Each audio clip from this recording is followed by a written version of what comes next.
You've heard the advice 100 times. If you are angry, then hit a pillow. Scream in your car. Get it out of your system. However, when someone actually tested that advice in a lab, it didn't just fail to help, it actually made people more aggressive.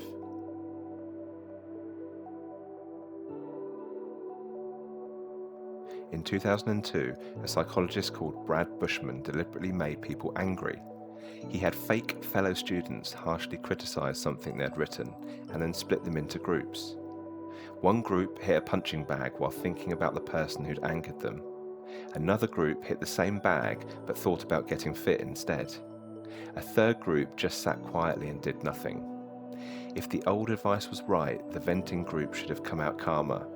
Instead, they came out angrier than everyone else, and even more aggressive afterwards if they were given the chance to retaliate against the person who'd upset them.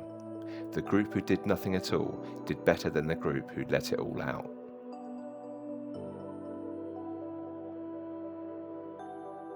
This idea that expressing anger purges it goes all the way back to Aristotle's idea of catharsis and Freud's later theory that anger works like pressure building in a pipe. It's intuitive and it feels true, which is exactly why it stuck around for so long, despite evidence pointing the other way. What Bushman's research found instead is that rehearsing your anger, replaying the moment, imagining the person's face, getting it all out, doesn't release the emotion, it rehearses it.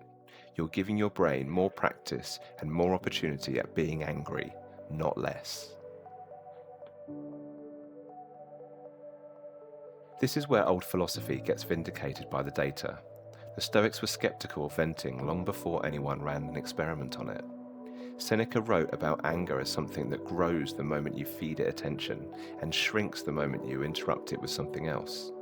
That's exactly what Bushman's distraction group showed. They weren't told to suppress the anger or pretend it wasn't there. They were just given something else to focus on, and it worked better than feeding the fire. The lesson isn't bottle it up, it's that anger responds to interruption far better than it responds to expression. Next time you're angry, the instinct will be to vent, punch something, rant to someone, replay it in your head. Try the opposite instead. Interrupt it. Give your attention to something else, even briefly. It's not about denying the anger, it's about not feeding it.